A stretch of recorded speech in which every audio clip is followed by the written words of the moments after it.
प्रोनेसिस investor academy के इस brand new video में आप सभी का बहुत बहुत स्वागत है। लास्ट वीकेंड फ्रंट रनिंग हुआ है या नहीं ये चेक करने के लिए सेबी ने क्वांट के ऑफिसेज में सर्च और सीजर ऑपरेशन किया था।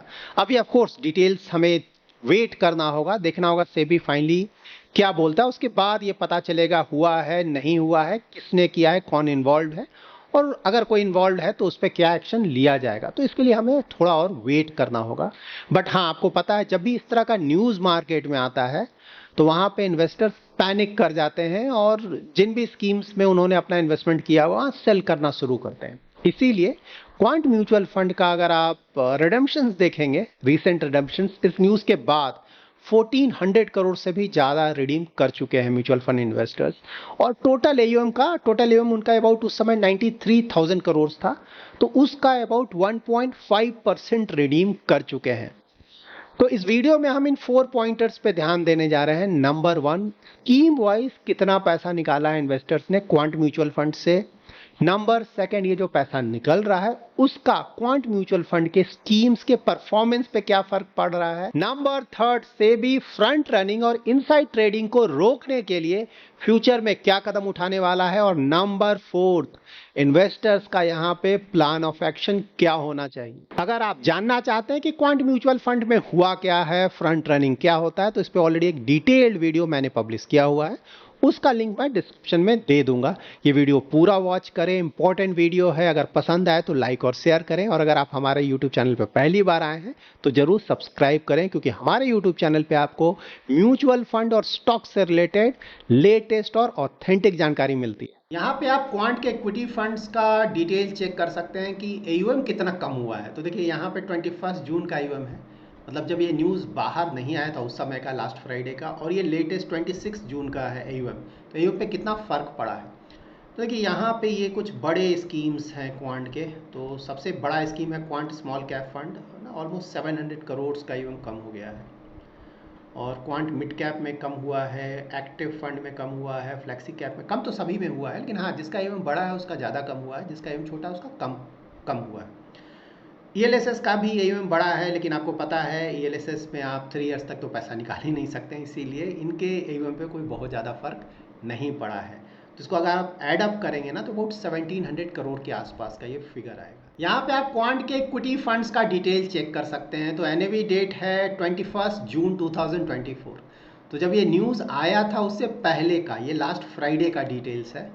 तो यहाँ पे देखिए सारे डाइवर्सिफाइड इक्विटी फंड जिन्होंने लास्ट 1 ईयर कंप्लीट किया हुआ है, एटलीस्ट 1 ईयर कंप्लीट किया हुआ है, सारे होराइजन्स में सारे फंड्स अपने बेंचमार्क को बीट कर पा रहे हैं। तो परफॉर्मेंस बहुत अच्छा है। अब देख लेते हैं कि लेटेस्ट परफॉर्मेंस क्या है, ये जो इश्यूज़ हुआ है उसके कारण कितना फ़र्क पड़ा है। यहाँ पे देखिए लेटेस्ट परफॉर्मेंस 27 जून 2024 का एनएवी डेट है। यहाँ भी अगर आप सारे फंड्स का ही डिटेल चेक करेंगे तो सारे फंड्स अपने बेंचमार्क को बीट कर पा रहे हैं, वो भी अच्छे मार्जिन से सारे होराइजन्स में। बट हाँ, यहाँ पे ऐसा नहीं है कि फ़र्क नहीं पड़ा है, अभी भी परफॉर्मेंस बहुत अच्छा है, लेकिन फ़र्क पड़ा है। तो कैसे पता चलेगा फ़र्क पड़ा है कि नहीं, तो वो यहाँ पे आपको पता चलेगा फ़र्क पड़ा है कि नहीं। देखिए यहाँ पे मैंने 2 डिफरेंट डेट्स पे इन सारे स्कीम्स का जो रिटर्न्स है वो कंपेयर किया है। देखिए क्वांट लार्ज कैप का 21 और 27, उसी तरह से सारे स्कीम्स का मैंने रिटर्न्स कंपेयर किया, आप चेक कर सकते हैं। देखिए अभी इस वीक का अगर आप मार्केट का परफॉर्मेंस देखें तो मार्केट लगातार ऊपर जा रहा है और क्वांट के फंड्स का परफॉर्मेंस भी बहुत अच्छा रहा है। तो एक्सपेक्टेशन ये होना चाहिए कि इस वीक जो एनएवी है या फिर जो रिटर्न्स है लगातार ऊपर जाना चाहिए, लेकिन यहाँ पे वैसा नहीं हुआ है। कुछ फंड्स का अगर आप लास्ट 1 ईयर का रिटर्न देखें तो नीचे गया है। लाइक सभी को मैंने हाईलाइट किया हुआ, जहाँ पे रिटर्न नीचे, तो रिटर्न तो नीचे जाना ही नहीं चाहिए ना, क्योंकि मार्केट तो लगातार ऊपर जा रहा है और क्वांट का जैसा परफॉर्मेंस है उसके अनुसार ऊपर जाना चाहिए। और जिनका रिटर्न्स अगर आप देखें थोड़ा ऊपर भी गया है, आइडियली उसको और ऊपर जाना चाहिए था, बट हाँ इस इशू के कारण ज़्यादा ऊपर नहीं गया है। तो बिल्कुल फ़र्क पड़ा है, ऐसा नहीं कि फ़र्क नहीं पड़ा है, लेकिन इतना ज़्यादा फ़र्क नहीं पड़ा है जिसके कारण इन्वेस्टर्स को कोई बहुत ज़्यादा परेशान होने की ज़रूरत है। देखिए जब भी इस तरह का इशू होता है ना तो विद इन 2-3 डेज में ही जो भी प्रॉब्लम होना रहता है मोस्टली हो जाता है। अभी क्वांट का जो भी डिटेल्स हमने चेक किया है उससे देखकर नहीं लगता है कि परफॉर्मेंस में कोई बहुत ज़्यादा निगेटिव असर पड़ा है। अगर आप एनएवी के टर्म्स में भी देखेंगे तो ट्यूसडे का अगर आप डेटा देखेंगे तो मोस्टली कंसर्न था मिड कैप और स्मॉल कैप फंड के रिगार्डिंग। तो स्मॉल कैप का एनएवी ट्यूसडे को 0.03% गिरा था और मिड कैप का 0.08% गिरा था। वेडनेसडे को भी अगर आप देखें तो स्मॉल कैप का 0.52% गिरा था और मिड कैप का 0.17% गिरा था। तो ऑफकोर्स गिरावट आया है थोड़ा, लेकिन ऐसा नहीं कि कोई बहुत ज़्यादा बड़ा गिरावट आया है, कोई बड़ा कंसर्न है। क्वांट पे मैंने जो लास्ट वीडियो बनाया था उसमें भी मैंने आपको बताया था कि ऐसा नहीं लगता है कि कोई बहुत ज़्यादा फ़र्क परफॉर्मेंस पे पड़ेगा। उसका रीज़न क्या था? देखिए, फर्स्ट तो परफॉर्मेंस इनके ज़्यादातर स्कीम्स का बहुत अच्छा है। तो जब भी परफॉर्मेंस इतना ज़्यादा अच्छा हो तो ना जनरली कम इन्वेस्टर्स अपना पैसा निकालते हैं यहाँ पे इस तरह के इश्यूज़ के कारण। यही अगर परफॉर्मेंस अच्छा नहीं हो रहा होता तो काफ़ी ज़्यादा पैसा निकल चुका होता अभी तक। दूसरा क्या है कि इनका अगर आप कैश देखें ओवरऑल तो क्वांट स्मॉल कैप में अबाउट 1600 का कैश है इनके पास, 1600 करोड़ का कैश। फ्लेक्सी कैप में अबाउट 1400 करोड़ का कैश है। क्वांट एक्टिव फंड और क्वांट मिड कैप में भी अबाउट 1000 करोड़ का इनके पास कैश पड़ा हुआ है। ये सारे फिगर्स मैं एज ऑफ मे बता रहा हूँ। इसके अलावा भी अगर आप इनका लार्ज कैप का एलोकेशन देखें ना, लार्ज कैप स्टॉक्स का एलोकेशन, तो वो भी बहुत ज़्यादा है। इवन इनके स्मॉल कैप में भी आपको लार्ज कैप का अच्छा खासा एलोकेशन मिल जाएगा। खासकर रिलायंस इंडस्ट्रीज़ इनके ज़्यादातर पोर्टफोलियो में है, एलोकेशन 8, 9, 10% का है। तो ओवरऑल लिक्विडिटी का प्रॉब्लम भी यहाँ पे नहीं है, तो इसीलिए अभी तक कोई खास फर्क नहीं पड़ा है। तो यहाँ पे जान लेते हैं कि सेबी जो कि मार्केट रेगुलेटर है, क्योंकि देखिए ये सब इश्यूज़ हमेशा होता है, पहले भी हुआ है, फ्यूचर में भी हो सकता है। तो अब ये जानना जरूरी है कि सेबी जो कि मार्केट रेगुलेटर है वो इसके लिए क्या कर रहा है।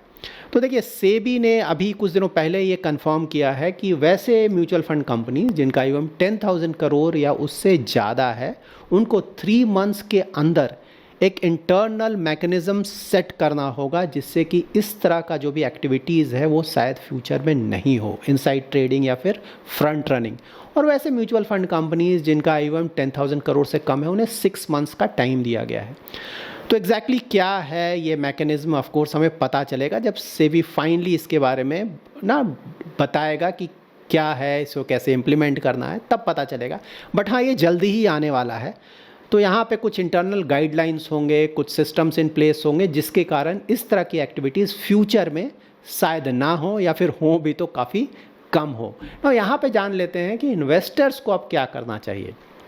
तो देखिए, परफॉर्मेंस वाइज तो कोई ख़ास फ़र्क पड़ा नहीं है और ऐसा नहीं लगता है कि फ़िलहाल कोई ख़ास फ़र्क नियर फ्यूचर में पड़ने वाला है। तो यहाँ पे लास्ट टाइम भी मैंने बोला था कि देखिए यहाँ पे देखना होगा कि इन्वॉल्वमेंट किसका है, क्योंकि सेबी ने अभी तक क्लियर कुछ बताया ही नहीं कि हुआ है नहीं हुआ है। अगर हुआ है तो कौन इन्वॉल्व है। तो देखिए, अगर हुआ है और कोई डीलर इन्वॉल्व है या कोई एक फंड मैनेजर इन्वॉल्व है तो कोई बहुत ज़्यादा फ़र्क नहीं पड़ना चाहिए। यहाँ पे फ़र्क तभी पड़ेगा जब सीनियर मैनेजमेंट लाइक कोई प्रमोटर है या फिर सीईओ है या फिर सीआईओ, इस तरह के लोग अगर इन्वॉल्व होते हैं तो वहाँ पे फ़र्क पड़ जाता है। लेकिन कोई एक फ़ंड मैनेजर या कोई एक दो डीलर, उससे कोई ख़ास फ़र्क नहीं पड़ेगा, क्योंकि म्यूचुअल फंड कंपनी है ना, इनका इन्वेस्टमेंट स्टाइल है, इन्वेस्टमेंट स्ट्रैटेजी है, सब कुछ पहले से सेटअप किया हुआ है। बहुत सारे लोग हैं जो कि उसे फॉलो कर रहे हैं। तो अगर कोई एक दो लोग निकल भी जाते हैं तो ओवरऑल वो जो इन्वेस्टमेंट स्टाइल है, इन्वेस्टमेंट करने का तरीका है, स्टॉक सर्च करने का तरीका है, वो आपका इंटैक्ट है, वो चलता रहेगा। दूसरे लोग आएंगे, फिर से वही प्रोसेस फॉलो किया जाएगा, वो चलता रहेगा। तो इस पॉइंट ऑफ व्यू से प्रॉब्लम नहीं है। हाँ, अगर आप जानना चाहते हैं कि इसका परफॉर्मेंस आगे क्या होगा, तो देखिए, क्वांट म्यूचुअल फंड आपको पता है इनका इन्वेस्टमेंट जो स्टाइल है काफ़ी हद तक अलग है दूसरे म्यूचुअल फंड कंपनीज से। मोस्टली ओवरऑल देखें तो मोमेंटम स्टाइल को फॉलो करते हैं, वैसे स्टॉक्स में इन्वेस्टमेंट करते हैं जहाँ के नियर फ्यूचर में अच्छा खासा रिटर्न एक्सपेक्ट कर सकते हैं। और देखिए, कोविड के बाद से जब से रैली आया है तब से क्वांट के ज़्यादातर फंड्स का परफॉर्मेंस बहुत अच्छा है। ऑलमोस्ट 4 ईयर्स ये कंप्लीट करने वाले हैं। तो देखिए, किसी भी म्यूचुअल फंड हाउस का एक ना साइकिल होता है। ऐसा नहीं कि कोई भी म्यूचुअल फंड कंपनी लगातार 10 साल 20 साल 30 साल ऐसा ही लगातार बहुत अच्छा रिटर्न दे, ऐसा नहीं होता है। पास्ट में भी हमने देखा है ना, लाइक HDFC का अगर आप परफॉर्मेंस देखें या फिर एक्सिस का परफॉर्मेंस देखें ना, एक्सिस के इक्विटी फंड्स का परफॉर्मेंस कितना अच्छा हुआ करता था, अभी डाउन एंड आउट है। तो वो फेज़ यहाँ भी आएगा, हमें हमेशा ध्यान में रखना चाहिए। ठीक है, कोई भी म्यूचुअल फंड कंपनी हो, बिल्कुल अगर परफॉर्मेंस अच्छा आ रहा है बहुत अच्छी बात है, लेकिन ऐसा नहीं कि डाउन टर्न नहीं आएगा, हमेशा आप ध्यान में रखें। यहाँ भी अंडर परफॉर्मेंस आएगा, कब आएगा कितना आएगा देखना होगा, फ्यूचर नोबडी नोज। तो यहाँ पे देखिए इन्वेस्टमेंट करने का तरीका ये है कि अगर कोई मोमेंटम स्टाइल ऑफ इन्वेस्टिंग को फॉलो करता है, लाइक वो चाहता है कि वहाँ पे इन्वेस्टमेंट करे, तो उस तरह के इन्वेस्टर्स के लिए ये शायद सूटेबल हो सकता है, इस तरह के फंड्स, क्वांट के फंड्स।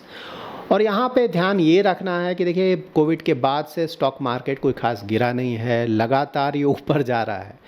तो ये जो मोमेंटम वाले फंड्स होते हैं, जब मार्केट बहुत अच्छा करता है तो परफॉर्मेंस बहुत अच्छा होगा, लेकिन जब मार्केट थोड़ा डाउन टर्न चलेगा ना, तो यहाँ परफॉर्मेंस बिल्कुल नहीं आएगा। जो बेंचमार्क है शायद उससे भी अंडर परफॉर्मेंस हो, और कुछ केसेस में बहुत ज़्यादा अंडर परफॉर्मेंस हो। स्टॉक मार्केट हमेशा तो ऐसा नहीं रहेगा, ऑफकोर्स ये गिरेगा भी, कुछ समय तक लगातार गिरता रहेगा। तो उसको देखते हुए ऑफ कोर्स आगे आने वाले समय में यहाँ भी अंडर परफॉर्मेंस आएगा, लेकिन हाँ परफॉर्मेंस अभी तो अच्छा चल रहा है। अगर कोई इसका एडवांटेज उठाना चाहता है तो बिल्कुल उठा सकता है। थंब रूल याद रखना है, कहीं भी आप मेजर एलोकेशन नहीं लें, डाइवर्सिफाई करके रखें ना। किसी भी म्यूचुअल फंड कंपनी में कितना भी अच्छा परफॉर्मेंस हो, पूरा का पूरा पैसा वहाँ इन्वेस्ट नहीं करें। क्वांट के साथ ये भी है कि ज़्यादातर अगर आप इनके फंड्स का पोर्टफोलियो देखें तो बहुत हद तक सिमिलर पोर्टफोलियो है, वहाँ पे काफ़ी हद तक आपको पोर्टफोलियो ओवरलैप ज़्यादा देखने को मिलेगा। तो वो भी एक रीज़न है कि यहाँ पे ज़्यादा फंड्स में एक साथ इन्वेस्टमेंट नहीं करें। कोई एक फंड अगर कोई करना चाहता है तब वहाँ पे कर सकता है, और उसके बाद ज़्यादा एलोकेशन नहीं लेना है, डाइवर्सिफाई करके रखें। So that's it in this video, thanks lot for watching.